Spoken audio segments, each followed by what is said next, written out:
네, 안녕하세요. 31기입니다. 한 주 다들 보고 계신가요? 연휴가 끝나고 다시 일을 시작하는데 뭔가 다시 일상으로 돌아간다는 거 쉽지 않은 것 같습니다.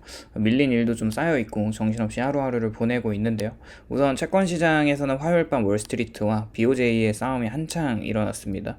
엔달러 환율이 150달러 선을 터치하자마자 일본에서는 미국 장기채를 대량 매도하고 엔화를 사들이고, 또 월가에서는 계속해서 엔화를 공매도 치면서 엄청난 대결 구도에서 결국 BOJ에서는 150달러를 지켜내는 걸로 성공을 했고요.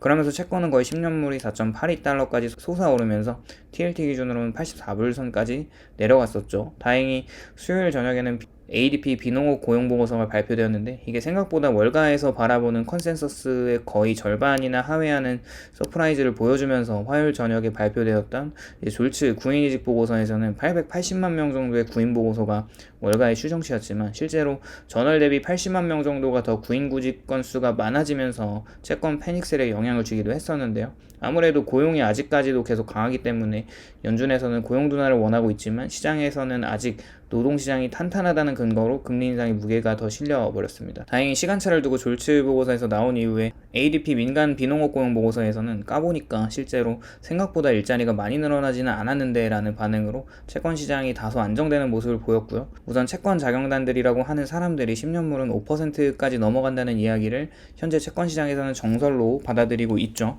생각보다 그 저항선이 뚫리는 게 녹록지는 않아 보입니다. 저도 개인적으로 10년물이 5%까지 빨리 올라갈 거라고 생각은 하고 있었거든요. 그런데 그렇지가 않았죠.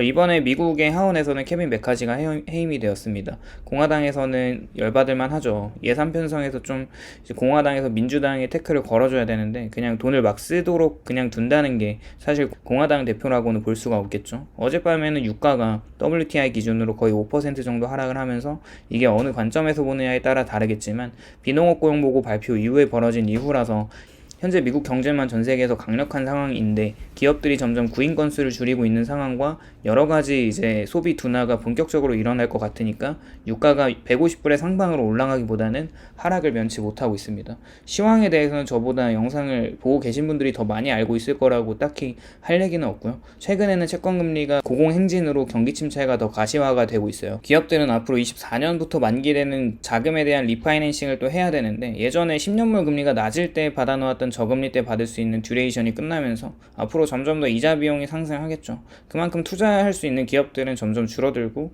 현금을 많이 가지고 있는 빚이 없는 기업들이 현재는 가장 매력적인 자산이라고 여겨지기 때문에 이제 상반기에 매그니피선 세븐이라고 하는 이제 애플이나 돈이 진짜 많은 기업들의 이제 돈이 흘러 들어갔죠.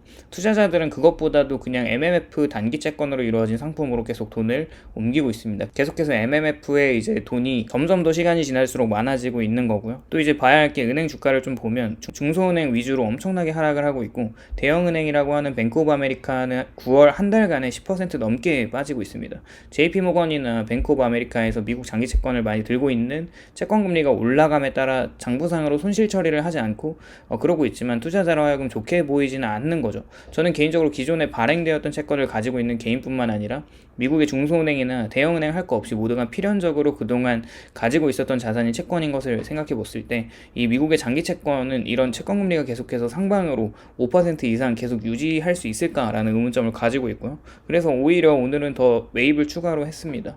이제 86불 정도의 TLT 가격은 내년이나 내후년을 바라볼 때 수익을 가져다 주긴 할 거고요. 혹여나 오지 않더라도 지금 손절하고 다른 자산으로 갈아타기에는 애매한 상황인 것은 분명합니다. 9월에 S&P에서 발표하는 서비스 구매자 관리 지수는 아직 50.1로 50 이상이지만 점점 하회하는, 시장에서 바라보는 컨센서스보다 낮게 나오고 있어요. ISM 제조업 지수는 어느새 49로 반등을 하고 있는데, 미국 전체 인구 중에 중하위권에 해당하는 사람들의 소비가 줄어들면 전체적으로 리세션이 오지 않는다고 해도 점점 침체가 되어가는 과정을 피할 수는 없을 겁니다. 좋지 않은 상황은 계속해서 원유 재고가 예측치보다 이제 미국 내에서 사용을 많이 하고 있다는 건데, 그런 상황에서 유가의 가격이 지속적으로 올라가지 못하고 내려가는 압력이 크다는 것은 이제 향후 이제 선행하는 그 시기를 봤을 때 조금 더 지켜봐야 할 것 같고, 미국 내에서의 원유 수요가 많다는 것은 전 세계 원유 수요가 많이 있다는 것을 또 의미하지는 않잖아요.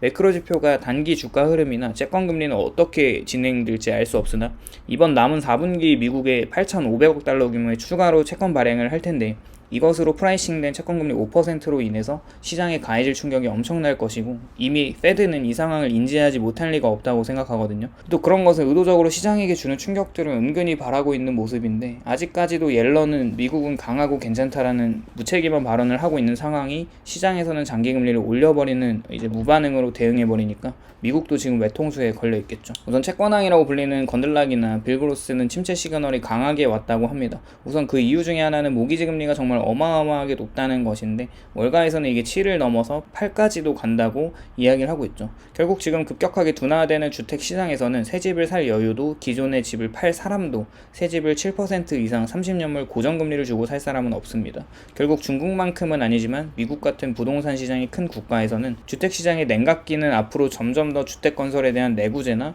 그곳에서 파생되는 일자리들, 돈의 흐름이 막혀버리는 결과가 나타나겠죠. 또한 이번 ADP 고용보고서에서는 점점 임금 상승이 둔화되고 있음을 발표를 했고요. 임금 상승률은 이직자들에 한해서 전달 9.7%에서 9%로 낮아져 있고 12개월 연속 전체 노동자들의 임금은 둔화하고 있습니다. 다만 이런 상황에서 벌어지는 충격과 노동시장과 소비의 점진적인 둔화를 생각해 볼 때 언젠가는 무언가 터지면서 페드의 금리 인하 개입과 양적 완화 개입이 분명히 어느 시기에는 이루어질 수밖에 없다는 것을 생각해보면 시간이 걸리더라도 지금 채권을 매도하기보다는 보유하면서 평단을 낮춰가는 것이 지금 마치 미국 은행들이 금리 인하를 기다리고 있는 것처럼 우리가 할 수 있는 그냥 입 닫고 버틸 수밖에 없는 상황인 것 같아요. 오늘도 이제 시청해주셔서 감사드리고요. 도움이 되셨다면 좋아요, 구독을 부탁드립니다.